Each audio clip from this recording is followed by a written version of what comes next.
Hi everyone, welcome to Pilates Bridge Expert Interview Series. I'm super excited about this issue, this episode. We're going to be talking to Veronika Reinert from Motionscape Photography. So Veronika, she's not just a photographer, which is already awesome, but she's also a Pilates teacher, and she brings this amazing combination of her experience as a movement professional and her passion to for photography to her business. So I'm gonna let Veronika introduce herself a little bit. I got to know, well, I didn't get to know Veronika personally until today, but actually worked on the client website, and Veronika was the photographer for that website, and I was just amazed with her work, and so I decided to reach out because she really did an amazing job with the photo shoot, and then, yeah, so Veronika, take it away. Hi, thank you so much. I'm so happy to be here. This is really exciting. My name is Veronika Reinert. I run Motionscape Photography. My background is first and foremost in movement. I come from a dance background. I was a dancer at UC Berkeley. And I'm a Pilates teacher as well. So I've gone through a few different teacher training programs. I worked at BASI headquarters as their in-house photographer for a few years. I just love it all. So how did you like what sparked your interest? I guess what was first? You mentioned like it was first was movement, but how did you decide to combine the photography with movement? What sparked that combination of interests for you? So my first intention with photography was to be a dance photographer. Like that was all I cared about. That was all I was interested in. I didn't grow up wanting to be a photographer. I kind of got into it in college while I was pursuing my dance degree. And I was working with a wedding photographer at the time. And whenever I would go into her gallery, I was just so struck by the images that she had on her walls in her gallery. And it was unlike anything I'd ever really seen with photography before. And it just made me feel something really good inside. I don't know how to explain it, but it just, you see a good photo and you just viscerally react in a positive way. And I was like, man, I want to take photos that make other people feel this way. But I didn't really care about shooting weddings or families or children or dogs or, whatever at the time. I had read Dance Magazine and had my walls just plastered with photos of dancers. And I realized I got that magazine because I loved the photos so much. Like those photos made me feel something. And so after working with this photographer, it just sort of clicked for me. I want to be a dance photographer. Like that idea seemed so sexy and fun and exciting. And I wanted to have a photo that was on the cover of Dance Magazine. Like that was my intention. I had no photography training while I was coming up with this decision, by the way. I just decided one day I want to be a dance photographer and I'm just going to make that happen. I'm going to just learn how to do dance photography really, really well. I don't need to worry about any of the other genres. I can just get a dance photography camera, a dance photography lens, and I can just make it happen. At least that's how my brain thought at the time. So that was sort of what propelled me into the photography realm and learning about cameras and settings and how to shoot manually. And it took a few years to actually get the camera to doing a shoot. Like it took a long time. But once people find out you have a camera, then they're like, hey, can you shoot my family pictures for our Christmas card? Or, hey, my son's graduating high school. Can you shoot his graduation photos or whatever? And at first I was like, that's not really my thing. I don't really want. But I was also really broke. And people were offering to pay me to do these things.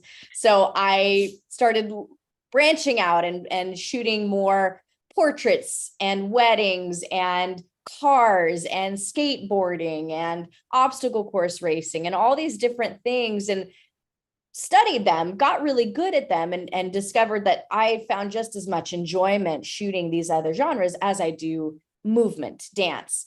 I was teaching Pilates already, so that was just sort of a natural connection to photograph the things that I loved and cared about. Dance being one of them, Pilates being another one of them.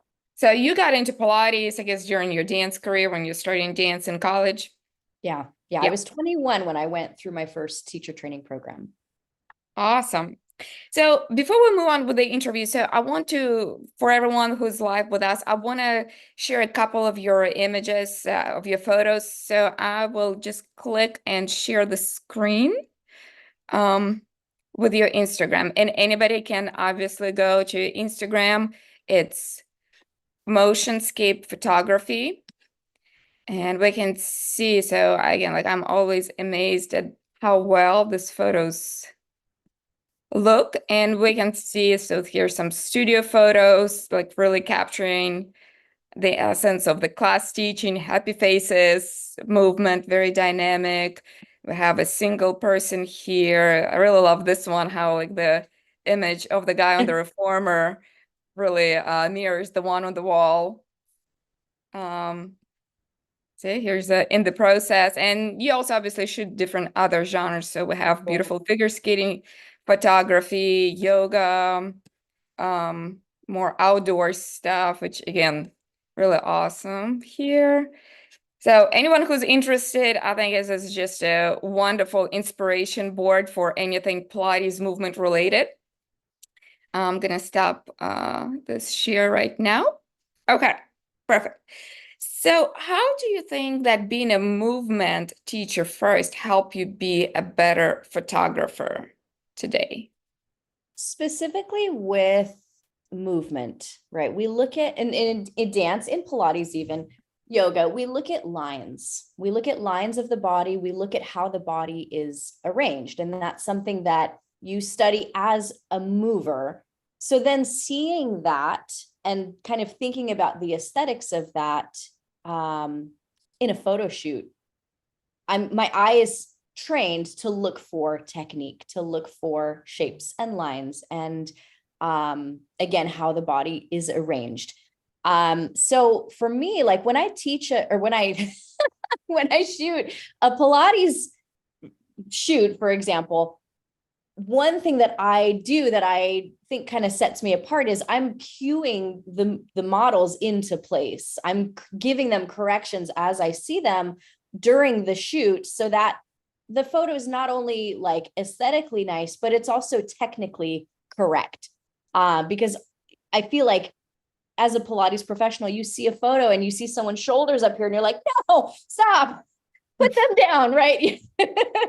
And so for me, it's really important that the movement, the exercise, whatever I'm shooting is technically right, so that when somebody, whoever looks at the photo, they're looking at it as, oh yeah, that technique is great, but also the photo is really good too. Yeah. That's kind of my goal. And so in terms of things setting me apart and giving me that advantage, being a mover lets me see movement the way I was trained, and I can then take a better, more technically correct photo. And I think, and again, I can help create shot lists for studio owners if they're like, we don't know what looks good. It's not uncommon for me to say, okay, well, I'm going to just write down a list of exercises we can go through during the session. I can cue people into place so that everyone is uniform. I can look for those technical errors if there are any and correct them on the fly while I'm shooting. So I think that's a huge advantage or benefit, I guess. Yeah, definitely. It's almost like, yeah, they're getting like a Pilates session and a photo shoot all in one, right? Right, right. I know like in just a little bit, we'll be addressing some of the questions that we received for this interview. Like we'll kind of split it in about half. And one of those questions is about the poses and different things. So we'll get to it. I don't want to ask it right now, but we'll kind of put it back. But I know it's always a biggie there. So I like you talked a little bit about it, but like what like I work I think I mentioned like I worked with different photographers in terms of working on different web design projects, and I can usually see very clearly when it's a person who is used to movement and they're used to photographing movement and motion, as opposed to somebody who's maybe like a portrait photographer or, you know, some kind of corporate things like that, because it's just like there's no, maybe not depth, but like it doesn't capture the flow of the movement, the energy of the studio. So what do you think for you as a photographer, and like what sets these different genres apart of photography, or what makes it more challenging, or maybe some tips of how to photograph movement better? Like, I know it's different. What's your take on it? How do you make it work? Yeah, so I'm going to address this as more Pilates specifically Yeah. because I feel like that's such a niche genre. And I've heard from plenty of studio owners that say, oh, we used a photographer, but he didn't really know, or he or she didn't really know Pilates. They felt uncomfortable in the studio. They didn't know what to shoot really. And so some of the photos that they got were like half the reformers cut off, and it just looked like they were on a mat, or they didn't quite capture the right moment of the exercise, or the angles were weird, or they weren't used to seeing these types of images, so they weren't quite sure what to get and what was important. And so I think when it comes to like Pilates studios, it's, I don't know, it's just such a unique space, and being comfortable in that space is huge. And now I'm blanking on what the actual question was. The difference between movement or like Pilates Oh, photography and like the regular like still shots, let's say. yeah, I think that's, that kind of covers it. Like just the amount of comfort you have in the space, knowing what to shoot, knowing what to look at, being familiar with the types of images that exist in To our Pilates industry. Bridge X. Sorry about that. That's okay. It's just the live went live. um, and then yeah, just sort of knowing what to shoot. Okay. Perfect. Okay. Somebody was asking about your Instagram handle, so I just dropped that into the chat over there. All right. So let's, currently, I know we talked a little bit before this interview, but you mentioned you're still teaching and you're also photographing. Can you tell us a little bit, maybe like where you teach, and also like if somebody wants to work with you, like where do you shoot? Where do you go? Where are you located? Yeah, so I'm located in Orange County, California, specifically Costa Mesa. I travel all over Southern California. I currently rent space out of a physical therapy clinic in Irvine, called Pro Edge Pilates and Physical Therapy. It's a wonderful little space. It's just got one piece of apparatus for each type, and it's intended mainly for private training. So I teach my clients out of that space. And then there's a massage therapist there, there's a physical therapist there. They're both insanely wonderful. And so we just kind of have a little Three Musketeers situation. But yeah, I generally reserve my weekday mornings for teaching Pilates, and then usually evenings or weekends I'll be doing photography. So do you think like being both, like pursuing both of your passions, do you think it makes you better at both of them, or do you think you can devote as much time as you would like to one of them? Where do you think, like, where do you find that balance? That's, it's interesting because first of all, yes, I think actively teaching keeps me really involved in the industry, from a teaching perspective, but it also keeps me fresh with the material, fresh with the work. And in terms of cueing, there have been times where I've gone maybe a year or two not teaching for whatever reason, and then when I get back into the studio to teach, I'm rusty, my cues are rusty. My recollection of the names of certain exercises is rusty, so it keeps me familiar, it keeps me fresh, it keeps me connected. On the one hand, I think dream job, sky's the limit. I would love to pursue photography just 100% full time, but at the same time, I have such a passion for teaching that I just feel like I'll always be teaching in some capacity. And on top of that, with those two disciplines, I love helping people. I love helping people feel better in their bodies. And I love kind of giving them the gift of them seeing themselves in a photo the way I see them. So both of these things, I feel like I just want to give in both capacities, if that makes sense. Yeah, no, absolutely. Like I completely understand, because to me, same thing, like for what I do, I teach Pilates some like a little bit, and then I do like web development and technical, and like two fields that are like yours are like a little bit more connected. Mine seem like very different, but again, that gives me the break from the other one and kind of reignites the passion, almost like when you step away from one, you Yeah. feel more passion for another one. It kind of like refuels. Yeah, like I just need to have like the change going on and multiple passions, multiple things going on, because I think they sharpen us in different ways. Like they let us see things from different angles, other than just being, I wouldn't say stuck, but like focused on just one thing. And it depends on the personality for sure. It's some people are excellent in just one thing. Yeah, absolutely. I think life is too short to not do it all, you know? Yeah, absolutely. All right, so I will go ahead and jump and ask a couple of questions here that were submitted.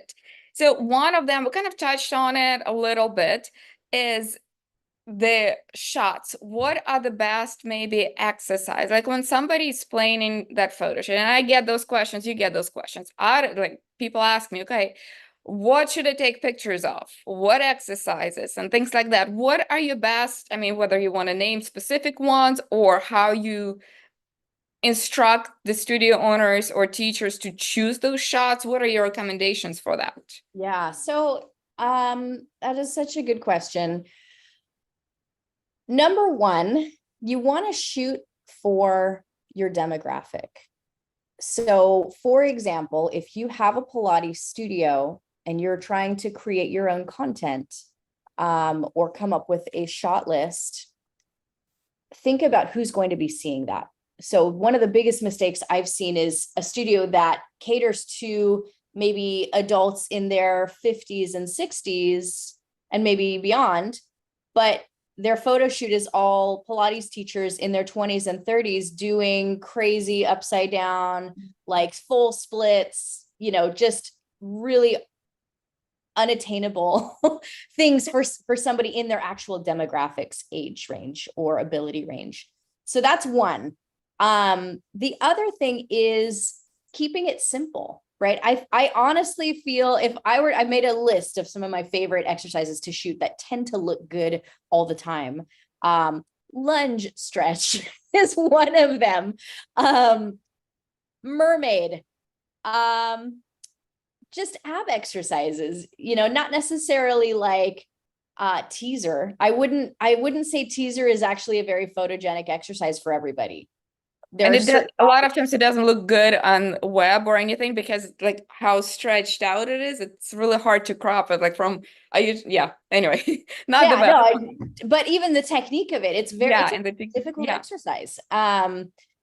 Feet and straps. Feet and straps is awesome. It's such a unique thing for our industry, but it also photographs so well because you don't have to necessarily like you're laying on your back with your feet up in the straps even at a 45-degree angle. You have a whole class of that. You have these beautiful leading lines with the legs.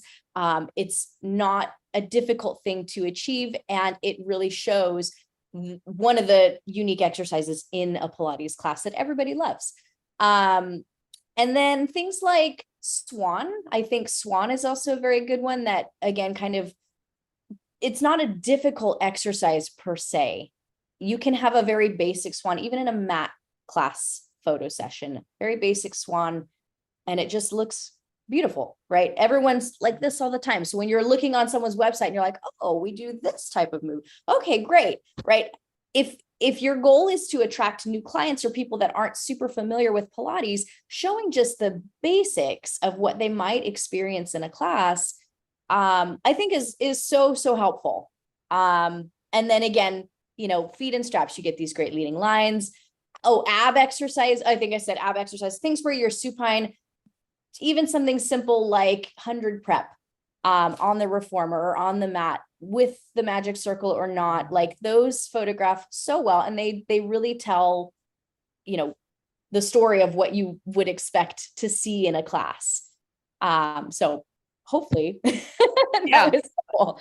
Is there like specific exercises that you would say like just I mean maybe teaser like you mentioned like don't include in a photo shoot unless it's something very specific to a very specific demographic, maybe like teacher trainer, like something that you're trying to steer clear of.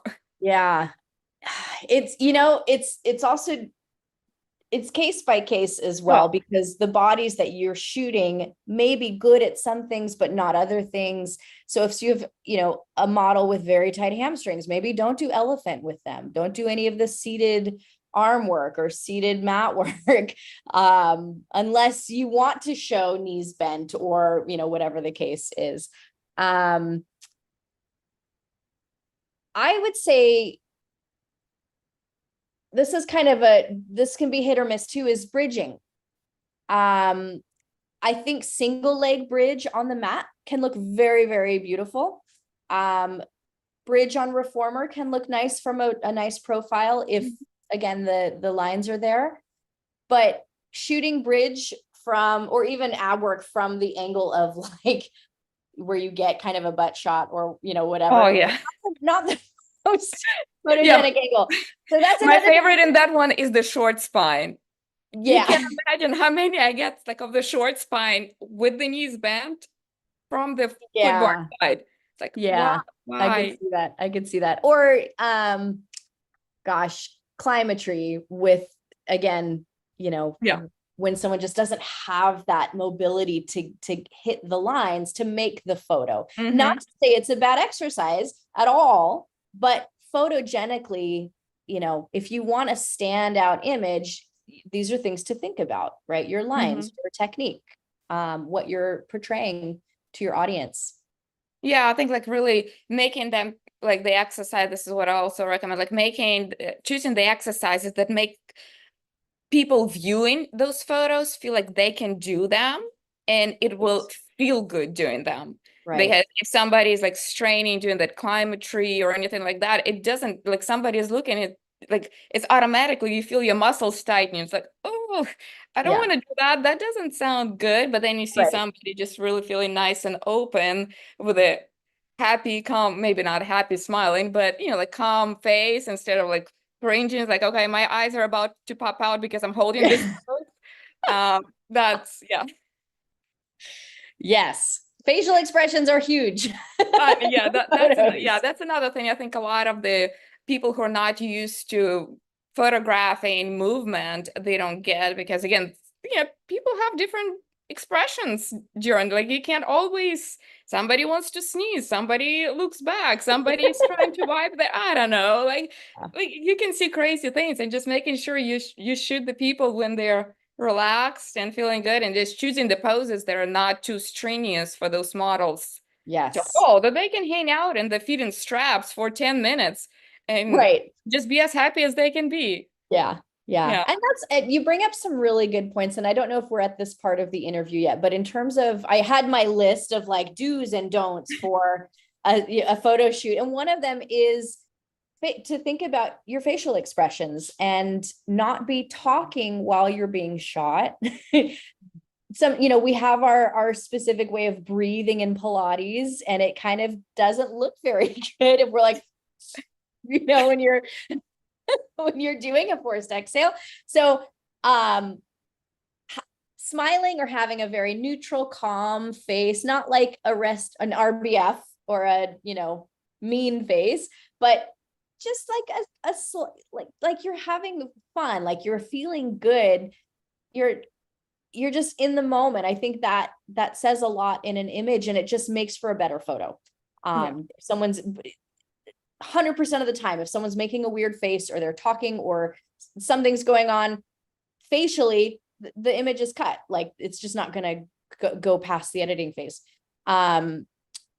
So yeah. And then in terms of strenuous exercises, there are some that do photograph well that are a little bit challenging on a normal spring load, chest expansion being one of them, right? So I a lot of times will photograph kneeling chest expansion.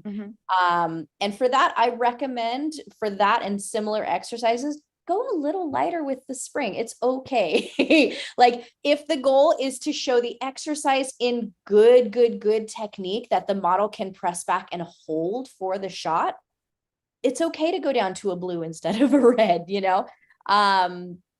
So certain exercises, I will recommend models or studio owners to just adjust the springs for the shot, especially if the springs aren't being shown in the photo necessarily. So being able to perform the exercise in a really photogenic way helps so much. Yeah, I think like another one of those that I really like how it comes out if it's done right. Any type of like front support and like our plank variations, as long as the models can hold it, I think it can really portray that like the strength, if especially if the studio is working with male clients because they tend to really want that, and, they don't want to see a mermaid. Right. That's a good point. It's a good point. Yeah, they just want something with a little bit more masculinity to it. So Yeah. like some of those, but yeah, it's kind of like hit and miss depending on the model and who you're working with. If you can get Right. it right, I think it's a beautiful shot. If not, it's like, stay away. Maybe with Yeah. kneeling. No, Yeah, it's a you can great still point. do like kneeling. It's a great point. So like long stretch or up stretch, elephant on high heels, Mm-hmm. where you're out in that kind of extended Yeah. plank, so regular plank. It's okay to add a little bit of a supportive spring. I heard one studio owner call it a compassionate spring Love it. for the purpose of being able to just hold that exercise in good Mhm. form for the photo. Thank you. Yeah. So I know like you already started a little bit on the do's and don'ts and you have your bullet list. So some of them we covered. So whichever one that we have not covered yet, can you share your do's for the great photo shoot and your absolute don'ts? Absolutely. This is my favorite question. I have so much to say. So in terms of do's and don'ts, I'm not gonna say here's all the do's and here's all the don'ts. I'm gonna mix it up a little bit, but obviously go into it prepared. Don't go unprepared. Have a shot list. Have your model, know which models you're going to be using for which exercises, know the flow of how you're going to be going into the exercises. A lot of times I'll get studio owners that ask me to help them with this ahead of time, and I'm happy to do it. It helps me too have an efficient session. So I'll say, okay, here we'll start with, let's say, reformer. We'll go through these 5 exercises. Please have 3 to 4 models ready to go for these. Then we'll go to the next thing, another 3 or 4 models, or 2 or 3, whatever the case is. We'll go through these exercises and then we'll switch apparatus, and just being able to know ahead of time so you can move equipment if you need to. The models know where they're going to be and when.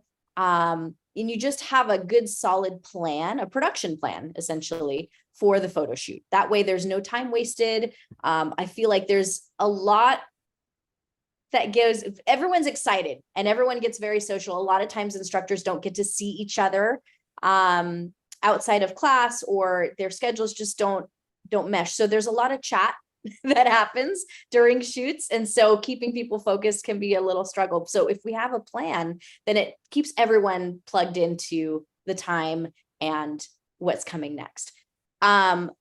So go prepared. That being said, a lot of questions I get are about, what do we wear? What is the wardrobe? That's a huge question, and it's a good question. It matters. I've had some studios that really like the all black aesthetic, and there's one I've shot with where that works really well because they have a black and white feed. Like their photos are all black and white on their feed, even if not in their story. But when you have all black outfits in a black and white photo, that makes sense. I personally feel like if you're doing photos in color, the all black aesthetic, I feel like we're a little bit beyond that. It's not a bad look. It's a little classic, and that's fine. But I find what's more interesting right now is kind of more the neutral tones and pastels and complementary colors that work together, that don't necessarily match, it's not all black tights and, pastel shirt. It's, it can be pastel leggings or, and a white top or whatever. And I feel like those photograph so well, especially in a group dynamic. The other thing with wardrobe is form-fitting clothes. Like even if you're self-conscious about your body for whatever reason, get those high-waisted leggings, maybe even a long sleeve top, but form-fitting so that people can see your form. It just adds to the lines. If you have a baggy top, it disrupts the line of the photo. So, or baggy pants. I did a shoot recently where it was actually for a teacher training manual, and one of the models showed up in like these kind of like baggy sweats, and it just didn't photograph well at all. So form-fitting leggings, that style of clothing is going to photograph hands down the best. Other do's and don'ts. This one's a little tricky. I say don't teach an actual session. And I want to put an asterisk on that, because sometimes that can work for a more documentary style of shooting. However, I've done shoots where somebody will say, hey, I'm just going to have my clients come in, and then they feel like obligated to teach them an actual session because the client's coming in and giving up their time or whatever. But what ends up happening is the teacher's talking, they're spending so much time explaining exercises and cueing, and it just is such a time suck that we don't end up getting very much content, because they're going through the full reps of something. And it can be dicey. So if you're going to teach a session, let it be a little bit more staged, right? I always talk about we're shooting mock classes. These are fake classes. We're not going through the full reps. Yes, we'll have a teacher up there, but the teacher is smiling. They are not up there talking. Because then when you're cueing, you have a different face. It's it tends to be more of a concentrated RBF type of face. So we want happy, emotions to be shown. And again, if you have a whole class of people moving together, they need to be together. Otherwise, it's going to be a lot of random parts of an exercise. And then the viewer of the photo is not really going to know where to look. It's not going to look uniform. And that does not make for a very interesting photo. So I have a huge list for this, so feel free to stop me at any time. We talked about don't use springs that are too difficult for an exercise. Adjust the springs to make the exercise more photogenic. Facial expressions, breathing, right? Making sure that you're not using your breathing face, but just maybe a small smile or a full smile. Things that make you look like you're having fun and enjoying what you're doing. Another thing is know in advance how the light looks in your space. So sometimes you have window light, the sun comes in at a certain time during the day and creates a lot of harsh shadows or sunspots on the equipment. It makes it uneven. Notice when your clients are like, oh, the sun's in my eyes. What time of day is that? Don't shoot at that time of day. So being aware of how the light is hitting your studio. I know sometimes in the mornings, people will walk in and think, oh man, this looks so beautiful right now. I'm so enjoying this light right now. And how you feel about that. That's probably a good time to schedule your photo shoot. I'm gonna ask you a question, because like actual lighting was one of the questions submitted. Yeah. And I know like a lot of times, like if a studio has beautiful natural light, that's awesome. But a lot of times studios are tucked away in like maybe a room with one window, especially if it's like small studio, like just for private training, they might not have a lot of lighting, or even a larger studio. But again, there's not, like the studio where I teach right now, there are front windows, but everything else is just a dark room, kind of like warehouse. So in situations like that, how would you choose lighting, or like what lighting can you get? Like how much lighting can you bring? Do you need to order like different light sets, and how can you brighten it up? That is such a good question. And some of that depends if you're doing the shoot yourself and you don't have professional equipment, of professional camera, professional flashes, LED softboxes are amazing. I have one I can bring out if that's helpful. In fact, I'm going to go get it. I'll be right back. Okay. 1 second.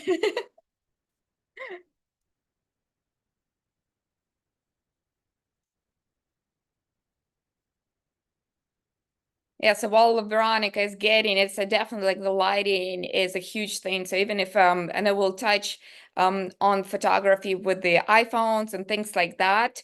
And this is where you can really elevate that photography just by lighting up your space better. So we'll see what kind of Okay. prop. This is an LED softbox. Okay. Inside, it just has a little light, and then this goes on top. These are super cheap on Amazon. Yeah, you can find anything on Amazon these days, right? Amazon's amazing. This particular one is from ESDDI. It comes in a pair.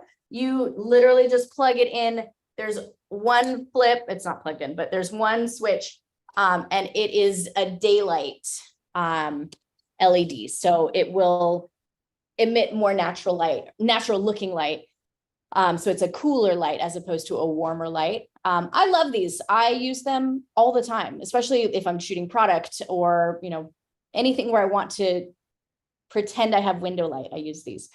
And I guess like you can get multiple ones if you're in an extra dark space and just kind of play with Yes, like the positioning. Yeah. exactly. Exactly. I think you do want to be careful if you have a space with a lot of mirrors that they're not really seen in the mirror. That can be a challenge. That's a huge challenge actually. But yeah, even just having it where you're shooting from can help. But playing around with where they're positioned, absolutely.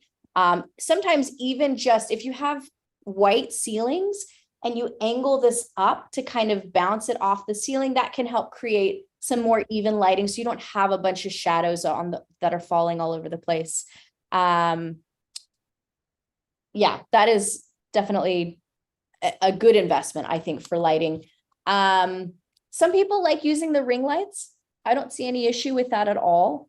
It's just, again, it's a different style of lighting. Ring lights, I see them a lot when you have a lot of like makeup models or people that are, and you can see the ring in their eyes. It's a little weird for me for that purpose, but for this purpose of lighting a space, why not? If it works, it works. Yeah, so that would be my recommendation for lighting up a darker space. If you don't have an actual camera or an actual flash unit set up, is just grabbing some LED soft boxes off Amazon. Good to go. They're not expensive at all. Okay. Nice. Sorry, I have more. Keep going. Clean your space. Clean your space, clean your equipment, right? I've done shots where I'm like shooting the springs of a reformer and it's dusty all underneath, and I have to go in and clean all that up in post-production, and it's a pain. So wiping down the equipment, Swiffering the floors goes a long way, but also decluttering your space.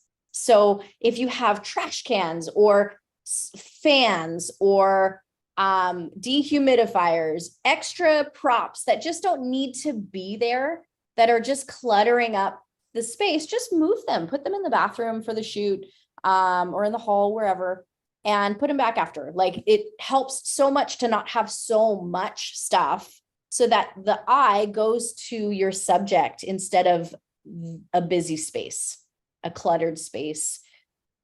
It just makes your brain do different things. Yeah.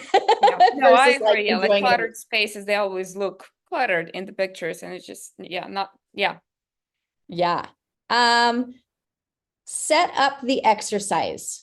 So what I mean by that is, when you're shooting an exercise, don't just jump into the pose, right?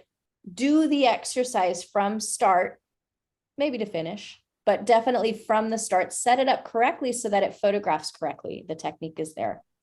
Have a second set of eyes, right? If you're doing your own shoot, it's helpful to have somebody there to look at your technique and to look at, your, not necessarily the angle, but to make sure you're doing the exercise right and it looks correct. And this is true even if you hire a photographer that's not familiar with Pilates. Have somebody there that's like the director to cue someone into the exercise, to cue the technique, to make sure that that area is covered by somebody that's watching. Limb angles. I talked about this with the feet-in straps, right? If you're doing elephant arabesque and you've got someone who can take their leg way up and then everyone else is down here, it doesn't really photograph very well. So having uniform limb angles for certain exercises just really adds to an image. And then don't have too many bodies in a photo, right? So if you're, this is also an aesthetic preference. I don't like having more than like 3, maybe max 4 bodies in a given image. One, because if you have so many bodies in the photo, it's a lot to look at, but it also means you have to back up a lot. And I kind of like that more, you can get a little closer to your subject, really see their hands on the foot bar if they're lunging or, whatever the exercise is. And you can like see the exercise in a kind of a more intimate way versus being backed up to the back corner of the room and just shooting the whole room. That can be a cool image too, but I think for like just a one-off type thing, not for all of your photos. Don't feel like you have to have all your models in the shot all the time at the same time. You can kind of specify, your subject matter and have fewer bodies in an image. I'm almost done. I'll kind of add to that because it kind of follows on that, like as far as having different models. I feel like a lot of times if somebody's having a photo shoot and it's like they're taking pictures of the same and then they're using the same photos on their Instagram or the website, it just looks like the same person is looking at them all the time. Yeah. There's no differentiation. So rotating the models, having different people, like maybe this person is on the first reformer, then switch it up, somebody else. So there's a difference to it. Maybe even like change out the tank tops or something wardrobe like changes. that. Yeah, absolutely. It's still the same lighting, the same feel of the photo shoot, but all of a sudden you're seeing different images. It makes it more interesting when you use those photos for your brand. Yeah, diversifying your models. Really, really excellent point. Show faces. So this is true, especially for instructors. If you want to show, let's say, a photo of a private session, I always try to arrange the mock instructor to face the camera or to where they're not below. I'm not shooting their back while they're teaching. They're next to the reformer looking down at the client. You can see the client's face. You can see the instructor's face. Yeah, you just don't want to shoot the instructor's back unless that's an aesthetic choice. But in general, try to have them arranged where you can see both the model, the exercise, and the instructor. Get a mix of portrait and landscape or vertical horizontal orientations, right? Especially now that we have stories, reels, right? The vertical or the portrait orientation is really big, but for websites, landscape can be, the preferred way. So get a mix of both. Know what you're going to be, you don't have to know in advance, but just get a good mix of those. Like every main pose, I would always recommend to get it from different like portrait and landscape, so you can use it. And it's not always, but it's easier to crop a landscape one into the portrait, but not the other way around. So like if somebody takes again the picture of like an arabesque of a single person or teaser and it's just in a portrait, like on the website, pretty much there's nothing you can do because you can't cut it unless it takes up like double the space of the screen. So something to think about what your use case and what angle you take for that.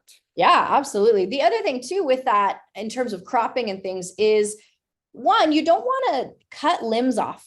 in a photo. You don't want to be so close or compose it in a way that like a foot or a toe or a finger or an arm or a head is cut off in the photo, but to leave some breathing room around the person in case you need to crop in, but also just aesthetically, it feels like they're in a box if the margin of the photo is here on, right? Give it a little bit of breathing room, and it can help with, you know, websites or post-production or whatever the case is, but it's just a nicer composed image if there's some room around the person.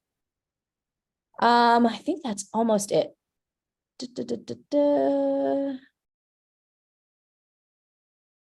Yeah. Okay. Those are my do's and don'ts.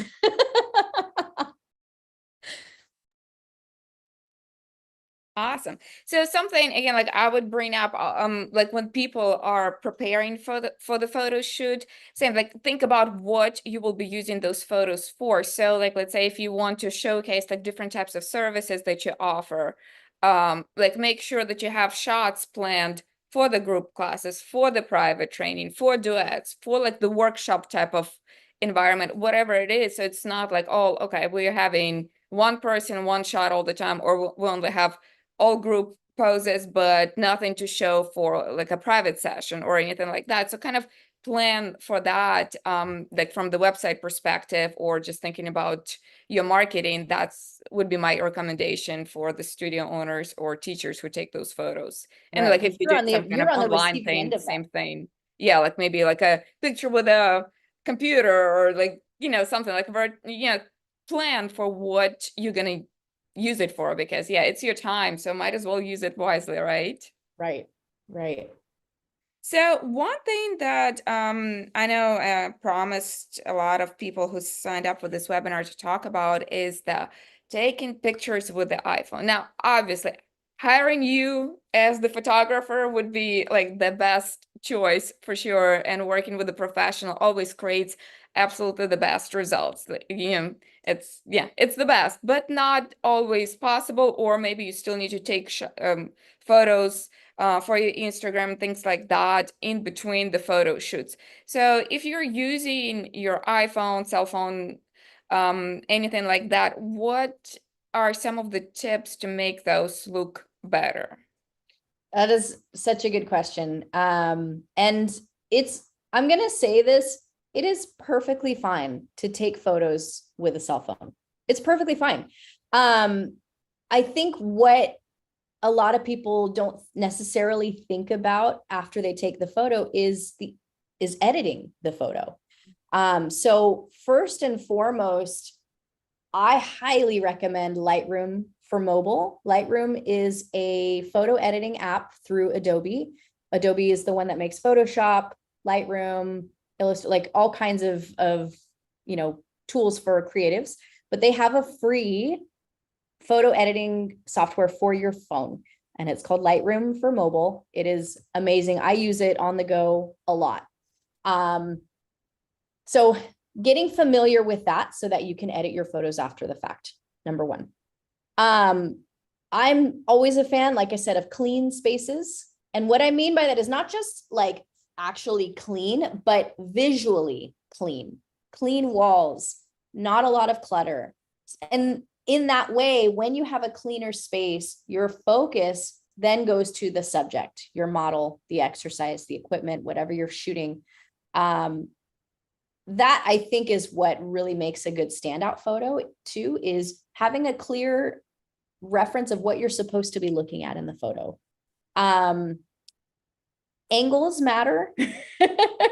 And here's the thing with phones that is awesome, but also can be a detriment. It feels like if you're close to someone that you have to zoom out. And by zooming out, you get a wide angle, but wide angles create distortion, right? So they make limbs look longer than they should. Think of like a fisheye lens, right? That is the epitome of distortion, where the body's not in its normal proportions. And so when you are close to something and you're zoomed all the way out, that distortion is going to make the reformer, the image, the person just look a little weird. If you're trying to make it look like the eye would see it, I would say back up and zoom in.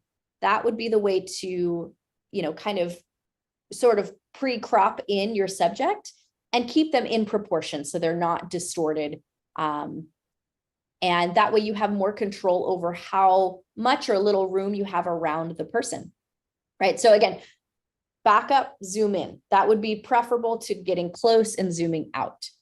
Angles, I was talking about angles before. Sometimes it's tempting to shoot from where you're standing. And oftentimes with Pilates, we're on a reformer, we're on the mat, where the subject is towards the floor. So going from kind of this top down might work for like a selfie, but not necessarily for a Pilates exercise. So in general, try to get to eye level with your subject. So squat down, sit on a box, sit on the floor, get to where you can see the exercise at eye level or chest level with your subject. I tend to shoot either from a portrait perspective, meaning if a reformer's in front of me, I'm looking at the side of the reformer, kind of like you would in a teacher training manual, right? So I see the side of the reformer and I can see essentially like the silhouette of the exercise, so to speak. I'm looking at it from a 90-degree side angle. If I'm not doing that, depending on the exercise, I'll be at a 45-degree angle, front or back, depending on the exercise. So either head on, portrait, or 45 degrees. Eye level or chest level. Again, don't cut limbs off, please. Note your distance if you're trying to get the whole exercise versus if you're trying to get, a kind of an artsy sort of zoomed in, maybe just the hands or just half the body, right? Just be mindful of your proximity. Again, backing up, zooming in is preferable. Your light, we've talked a little bit about light, making sure that your light is even. Unless you have knowledge in lighting and you know how to make the angles of the light dramatic, or really photogenic, awesome, go with that. But if you're not quite sure, even lighting is the best. So in other words, even lighting just means that there's a balance between light and shadows. You don't have harsh sunlight on someone's face. You don't have harsh shadows falling along the floor, the walls, the face. Everything just looks very balanced and even. And then the other thing, this is, I think a lot of people probably know this already. I don't know, but if you're taking photos of yourself by yourself, it's really difficult to like have your phone set up and like hit the timer and run and do the, like, I don't recommend that at all. And people probably do this already, but put it on video mode, right? Get it to where you're going to, set it up so that you know where you're going to be, put it in video mode, and then just hit record. Go do a couple exercises, come back and take screenshots, like pause the video, take a screenshot of the ideal moment and use that. I wouldn't use that for a website, but I would for social media 100%. Website, just a little bit of a different resolution. You have bigger images. People are seeing this on a computer. And so a screenshot of a video is not necessarily going to translate well. Unless it's something like small, just that's not really going to be blown up. But if you're planning on using it for just the main hero image, the main banner across a huge desktop or anything like that, that this is not going to cut it. But small image, if you can't do anything better, then that's better than stock. That's my opinion. Let's not knock stock. And I only say that because I'm starting a Pilates stock photography website. Oh, that's great. We haven't talked about this. I started it and then I paused it because I couldn't afford the monthly fees without all the content that I needed to get for it. But there is a website that exists called PilatesStockPhotos.com. That is mine. And I do plan to relaunch it in the near future once I have time to set up more photo shoots that are intended for stock. But It's stock photography for Pilates professionals. So that Well, if you like if it's for like if it's done by a professional, I don't necessarily mean like that stock is bad, but like for a website, if somebody is trying to represent their brand, it has to be kind of somewhat similar to what they are. But a lot of times when you look at this, a lot of stock photographers, like they have completely different equipment than the studio. right, And the right. models are just, like poor poses because they're not done by like photographers who are movement professionals. It's It's like like not Pilates. everybody's They're just like holding a weight, like and yeah, smiling. yeah, it's like and like for a while, I've been seeing like one model that was on like every third or fourth website, like studio website that would come as like, okay, here she is. She's in Miami. Today she's in New York. And It's tomorrow she's around. in Los Angeles. She's a popular girl. I know, so that's what, like, if you pick in stock photos from maybe a website like yours, just make sure go for some originality. It's something that looks close to your space. For sure, for sure. Awesome. So I had a question actually because you touched and we're wrapping it up. We're like I can't imagine we're almost at an hour here. Um, but with the lighting, sometimes you have to shoot outdoors. I mean, it's rare for a Pilates studio, but maybe if it's somebody doing again for their Instagram or like maybe they have an educational like video website, online library, things like that. So if you're shooting photos specifically for the outdoors, Mm. is there like what are your best tips? Is there a specific time of the day that's just usually always works? Because it can be hard with all the lighting and shadows. It can look scary once you get those photos done. Yeah. So in terms of natural lighting, the general rule is to shoot during golden hour. And golden hour is within an hour of sunset or the hour after sunrise. So you can have a morning golden hour and an evening golden hour. And this is where the sun is very low in the sky. You get very directional, soft light. And it tends to be the most photogenic light that the universe can give us. That being said, it's not impossible to do a shoot at different times of the day. I would just say know where the sun is. And this is, I feel like, kind of an unpopular opinion, but I like backlit sun. And that's just me. I would say if the sun is if it's directly overhead, you're screwed. Like you just get black shadows in your eyes. Like it's just very unflattering light. But if you can go, excuse me, if you can go to a place that has shade, right? Not necessarily like tree shade, because sometimes that can be very speckled light where you get random little Like spots. leopard spots, yeah. Yeah. But somewhere with like a covered patio or I don't know, just somewhere with an overhead shade that can create even lighting for you in the middle of the day. There's nothing wrong with that. I would say, playing around is so helpful, right? Just kind of looking around throughout the day. Like if you're planning to do a shoot or you're planning to do a video, just like look around your space, look around it a few times throughout the day, and just kind of see what looks better to you and then plan your shoot around that. If you have another person that can be sort of a stand-in model, have them stand in these different spaces throughout the day and see what looks good to you. Do some test runs, test shots, right? There's a lot of work that goes into creating a really good photo or a really good production if you're filming, an exercise sequence or something. But What about if it's an overcast day? Do you think those ones are perfect? Good or perfect? Okay. Anytime. If it's cloudy, if it's overcast, those clouds will diffuse the sunlight and even it out. It's like having a giant softbox over you all the time. All right. Yeah. So If anybody is in Seattle, they're probably good to go all the time, right? absolutely. Absolutely. Awesome. Well, thank you so much, Veronika. Like we covered, I think, a lot. I mean, you could probably talk for a few more days on the subject. Like you have so much experience, so many great tips here. But if somebody does want to work with you, how would they get in touch with you? What's the best way? Right now, Instagram is my preferred method of contact. So I know you showed the Instagram handle in the chat and earlier. It's at motionscape_photography. That's me. Shoot me a DM.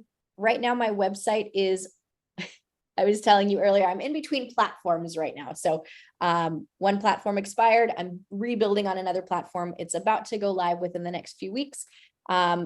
Once that happens, then motionscapephotography.com is the website. And eventually pilatesstockphotos.com will be live again. I'm very excited about that, particularly just because it allows people from all over the world to use my photos and to use, stock images that are designed for Pilates professionals by Pilates professionals. So yeah.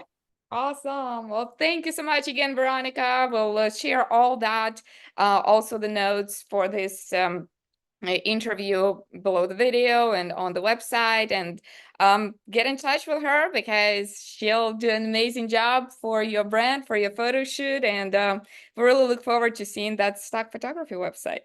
Thank you so much.